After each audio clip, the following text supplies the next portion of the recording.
या निवडणुकीच्या माध्यमातून मी संपूर्ण फलटण तालुक्यातील जिल्हा परिषदेचे 8 गट आणि पंचायत समितीचे 16 गणातील सर्व मतदारांना एक नम्र आवाहन करतो की येणारी निवडणूक ही तुमच्या अस्तित्वाची आहे आणि ज्या वेळेस इथली सत्ता व्यक्तिकेंद्रितच्या दिशेने वाटचाल करत आहे, तर मी प्रथमतः एक भारतीय म्हणून आणि एक फलटणकर म्हणून एक नम्र आवाहन करीन सर्व मतदारांना की आपण मतदान करताना सत्तेचं विकेंद्रीकरण कसं होईल याच्याकडे बघावं. आज माझ्या पक्षाचा उमेदवार ह्या तालुक्यामध्ये नसला तरी सुद्धा आमची वरिष्ठ पातळीवरून अजितदादा गटाशी युती झालेली आहे आणि आमच्याकडला बहुतांश मतदार हा निश्चितपणे श्रीमंत रामराजे नाईक निंबाळकर म्हणजे शिवसेनेला मदत करेल एवढं मात्र या ठिकाणी मी आश्वस्त करतो. आणि सर्वांनी या निवडणुकीच्या प्रक्रियेमध्ये जो या निवडणूक प्रक्रियेमध्ये जे तालुक्यामधलं जे वातावरण आहे ते आपण स्वच्छ करावं, सुंदर करावं, यासाठी सर्वांनी जबाबदार नागरिक म्हणून प्रयत्न करावेत एवढी मी अपेक्षा करतो. आणि विशेषतः आपल्या तालुक्यातील काही लोकांचे हात काळे असणाऱ्यांनी आणि ज्यांचं नाव गोरे अशी लोक येऊन आपल्या श्रीमंत रामराजे नाईक निंबाळकर यांच्यावरती टीका टिप्पणी जे करतात, तर इथनं पुढे ती टीका टिप्पणी सहन केली जाणार नाही एवढी एक सूचना मी या नमस्ते फलटणच्या माध्यमातून देऊ इच्छितो. गत वेळेच्या 9 वर्षापूर्वी जिल्हा परिषद पंचायत समितीची निवडणूक झाली. त्यावेळेस समीकरण असं होतं की जिल्हा परिषदेच्या 7 जागांपैकी 6 जागा राजे गटांनी जिंकल्या होत्या, 1 जागा विरोधी गटांनी जिंकली होती. तर पंचायत समितीच्या 14 जागांपैकी 12 जागा राजे गटांनी जिंकल्या होत्या आणि 2 जागा विरोधकांनी जिंकल्या होत्या. त्यावेळेची परिस्थिती आणि आताची परिस्थितीमध्ये काय कसं पाहता या परिस्थितीकडे? नाही, एकंदरीत 2026 ची परिस्थिती बघता आणि 2017 ची परिस्थिती बघता ह्यात खूप तफावत आहे. आज मतदार हा पूर्णपणे सुज्ञ झालेला आहे आणि आज विरोधक आणि सत्तारूढ पार्टी याच्यामध्ये जो संघर्ष चाललेला आहे हा मताचा संघर्ष चाललेला नाही, हा फक्त एकामेकाचा व्यक्तिद्वेषाने वैफल्यग्रस्त मंडळी झालेली आहे. आणि यात मी आज जबाबदारीने सांगतो अगदी की या तालुक्यामध्ये श्रीमंत रामराजे नाईक निंबाळकरांच्या कारकिर्दीत लोक काय डोक्याला गोडे तेल लावत नव्हती किंवा लंगोटी घालून फिरत नव्हती. रामराजेंनी विकासच केलेला आहे हे आजच्या तरुणाईला माहीत नाही, म्हणून अवहायतपणे काही पेडलर लोक नेमून रामराजेंच्यावरती चिखलफेक केली जाते. पण तीच चिखलफेक जे चिखलफेक करतात त्यांचा धोबीपाचार झाल्याशिवाय राहणार नाही एवढं मात्र निश्चितपणे मी सांगतो. श्रीमंत रामराजेंच्या माध्यमातून गेल्या 25-30 वर्षामध्ये काय विकास झाला हो? हे पहा, आज आपण ज्या वास्तूमध्ये उभा आहात तिथे तर तुम्हाला सुरक्षितता दिसती, पण अलीकडच्या काळामध्ये या प्रशासकीय यंत्रणेवरती इतका प्रचंड प्रमाणात दबाव जाणवतोय की लोक एकामेकाला संवाद करण्यासाठी भीत आहेत. हे कशाचं घोतक आहे? मग हेच आपल्याला समयसूचकता राखून हे वातावरण आपल्याला ढवळून आणि दूर करायचंय. म्हणून आपल्याला इथं सत्तेचं विकेंद्रीकरण होणं आवश्यक आहे. व्यक्तिनिष्ठ सत्ता केंद्र या तालुक्याला नको येतं. तसं जर झालं तर ह्या तालुक्यामध्ये फिरणं, वावरणं, संचार करणं, प्रचार करणं खूप त्रासदायक ठरेल एवढंच मी या नमस्ते फलटणच्या माध्यमातून आश्वस्त करतो. नाही, माझं असं म्हणणं आहे की विकास गेल्या 30 वर्षात श्रीमंत रामराजे तो आपला विषय राहून घ्या. असं बोलतात की 30 वर्षात फलटण तालुक्याचा काही विकास झाला नाही.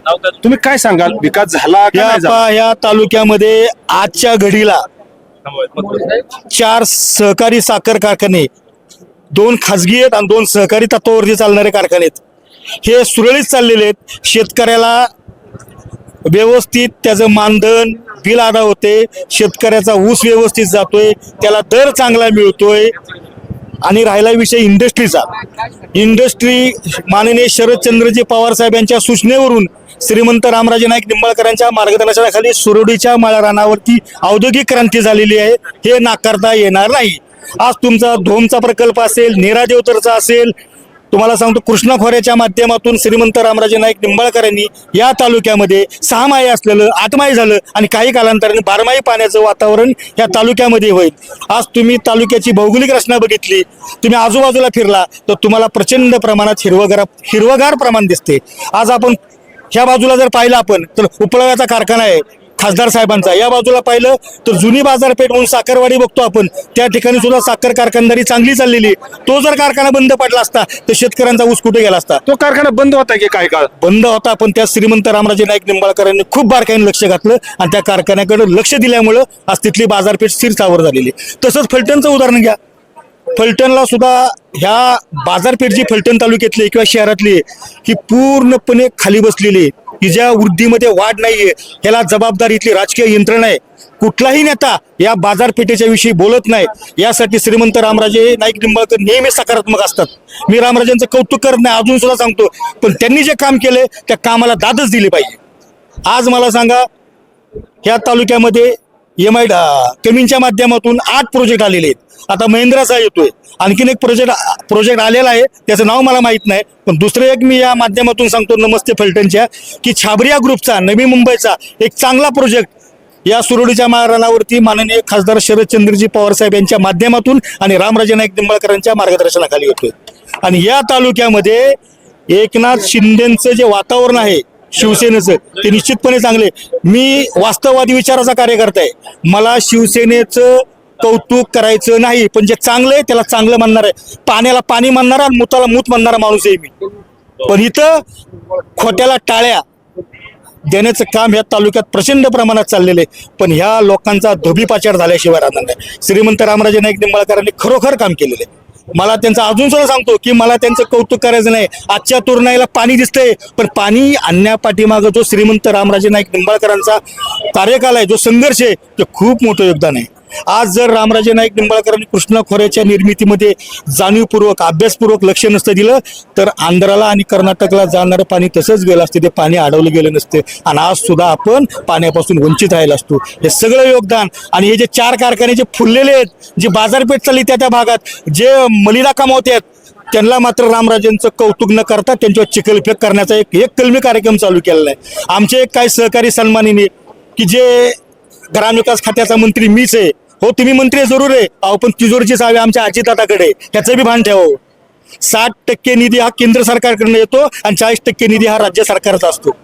आणि ग्रामविकास मंत्रालयाच्या अंतर्गत तुम्ही जर आमच्या फलटणकरांना दमबाजी म्हणणार नाही मी, पण एक काहीतरी प्रलोभन दाखवून काहीतरी खोटे गोष्टी सांगून मतं जर मिळवणार असतात तर एवढा फलटणकर झोपलेला नाही, तो साखर झोपेतनं उठलेला आहे. आणि तुम्हाला 5 तारखेला निश्चितपने मतदान केंद्रावरती जाऊन श्रीमंत रामराजेंचा कलाविष्कार आणि चमत्कार तुम्हाला मतपेटीतून निश्चितपणे दिसेल.